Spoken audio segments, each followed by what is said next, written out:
Halo guys, apa kabar? Kita semua tahu, Steam adalah surga bagi para gamer.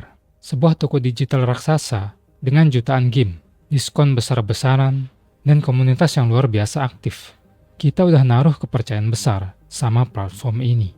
Saat kita klik tombol beli atau install, kita percaya kalau kita dapetin produk yang aman, yang udah melalui semacam proses penyaringan atau pengecekan lah dari Valve. Tapi di balik etalase game-game digital yang keren-keren itu, ada sisi gelap yang jarang kita omongin. Sebuah celah di mana kepercayaan itu bisa dieksploitasi, di mana niat jahat bisa diam-diam masuk, bersembunyi di balik game indie yang kelihatannya lucu dan gak berbahaya.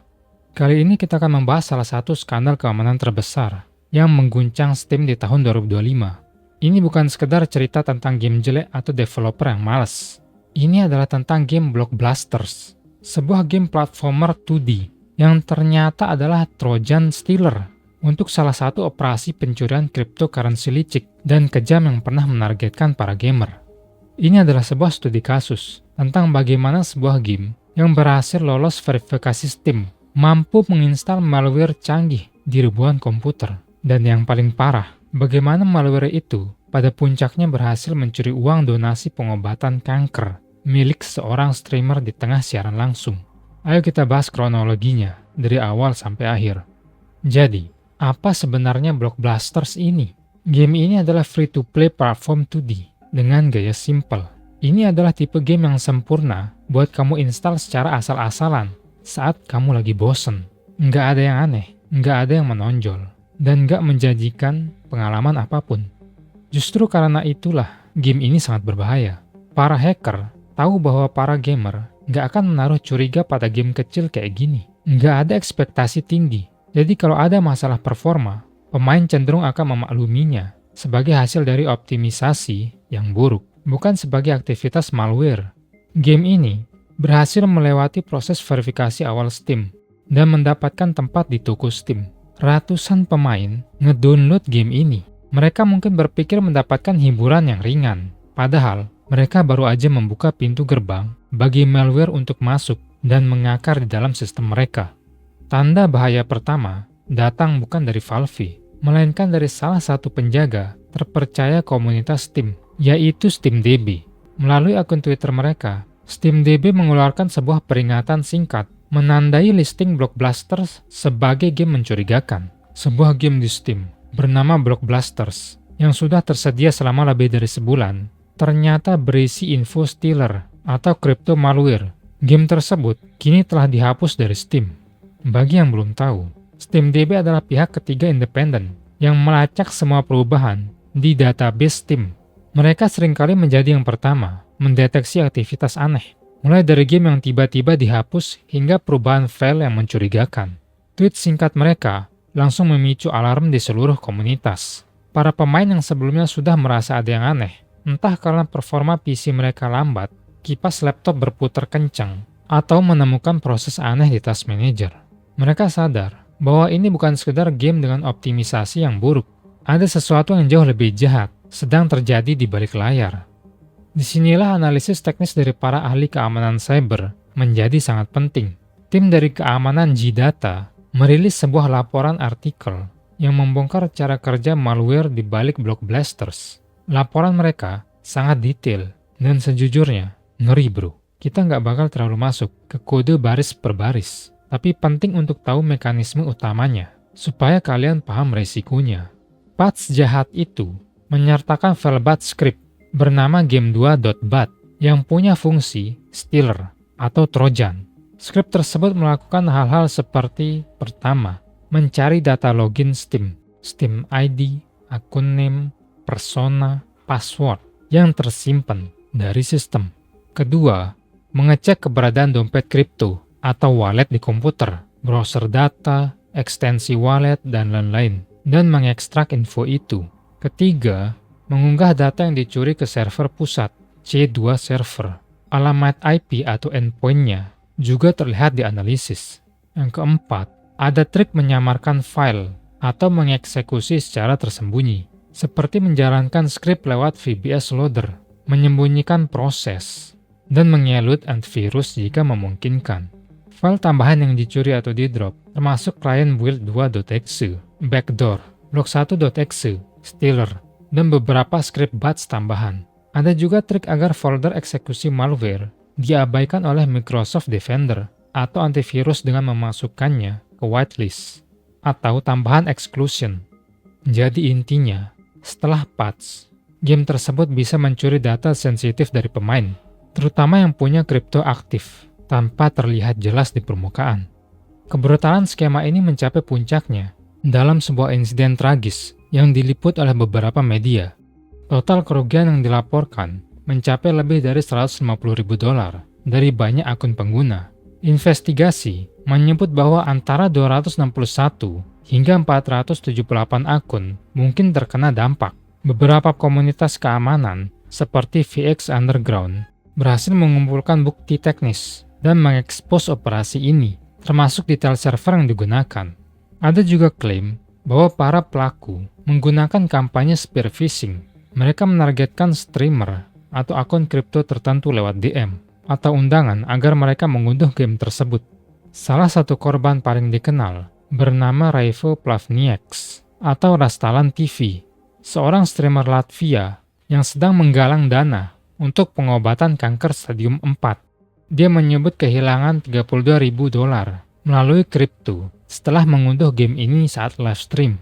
Di sebuah postingannya, dia mengatakan, "Buat siapapun yang bertanya-tanya, apa yang terjadi dengan siaran langsung kanker? Hidup saya terselamatkan selama 24 jam penuh, sampai seseorang mampir ke siaran saya dan membuat saya mengunduh game terverifikasi di Steam. Setelah ini, saya dikuras lebih dari $32.000 dari biaya kreator yang saya peroleh di @pam.fun, dan segalanya berubah dengan cepat. Saya tidak bisa bernapas, tidak bisa berpikir. Saya benar-benar bingung dengan apa yang akan terjadi selanjutnya. Tidak bisa menghilangkan perasaan bahwa ini adalah kesalahan saya, sehingga saya mungkin akan berakhir di jalanan, atau tidak punya apa-apa untuk dimakan dalam beberapa hari. Jantung saya rasanya mau copot, dan itu menyakitkan. Saya tidak akan menonton ulang ini sendiri, tetapi saya telah menambahkan klip dari siaran setelah saya menyadari apa yang telah terjadi. Juga saya telah berhasil CTOID, hadiah kreator saya, dan mereka telah dialihkan ke perangkat yang aman." No, no, no, no, no, no. No. No. That happened in the crypto. For you, I understand this can be very difficult because that money normally can help you for a lot of things in your life. But it's not the end, okay?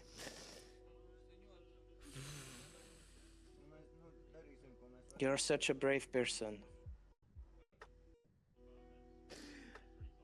I'm broken. No. I'm Okay. I'm sorry, guys.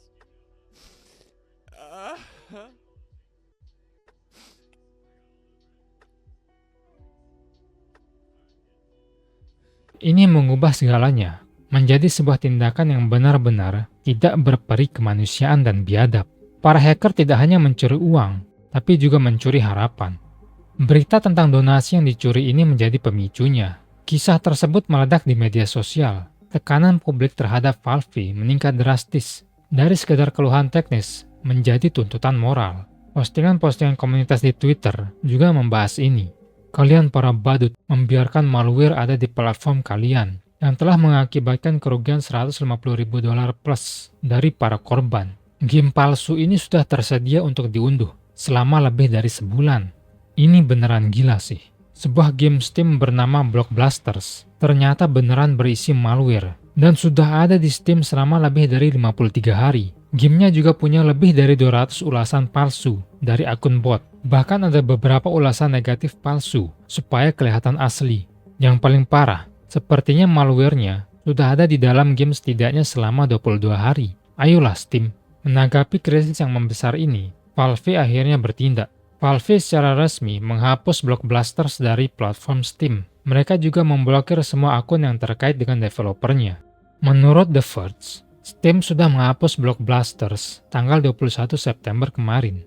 Meskipun ini penting, bagi banyak korban ini terasa kayak terlambat. Uang mereka udah hilang. dan kemungkinan untuk mendapatkannya kembali hampir nol. Insiden ini memicu perdebatan. Seberapa besar sih tanggung jawab Valve dalam melindungi penggunanya? Kasus Block Blasters adalah pengingat yang menyakitkan bahwa sistem Steam Direct yang terbuka, meskipun bagus untuk kebebasan berkreasi, juga bisa dieksploitasi. Verifikasi dasar yang dilakukan Steam jelas gak cukup untuk menangkal developer dengan niat jahat yang canggih dan terencana. Jadi, apa yang bisa kita lakukan sebagai pemain untuk melindungi diri kita di ekosistem yang luas ini? Pertama, lakukan riset mendalam. Sebelum mendownload game dari developer yang sama sekali kita nggak kenal, luangkan waktu beberapa menit untuk mencari tahu rekam jejak mereka. Apakah mereka punya situs web resmi atau media sosial? Apa kata komunitas di luar Steam? Developer yang sah biasanya punya jejak digital. Kedua, baca ulasan terbaru dengan kritis. Jangan cuma ngelihat skor keseluruhan. Buka bagian ulasan dari filter untuk yang terbaru. Seringkali laporan masalah keamanan atau aktivitas mencurigakan akan muncul di sana lebih dulu, sebelum media besar ngeliput. Ketiga, gunakan dompet kripto yang aman. Jika kamu aktif di dunia kripto, jangan pernah menyimpan aset dalam jumlah besar di hot wallet, yaitu dompet yang terhubung ke internet. Pertimbangkan menggunakan hardware wallet untuk transaksi besar, yang memberikan lapisan keamanan fisik. Keempat, budayakan verifikasi alamat dompet. Ini harus jadi kebiasaan. Selalu periksa ulang seenggaknya 4 karakter pertama dan 4 karakter terakhirlah dari alamat dompet kalian setelah kamu melakukan paste sebelum kamu tekan tombol kirim. Yang terakhir, pahami batasan platform. Kita harus menerima kenyataan bahwa nggak ada platform yang 100% aman. Anggap setiap instalasi software baru, bahkan dari Steam ya, sebagai risiko potensial. Pastikan anti-malware kamu selalu aktif dan terupdate.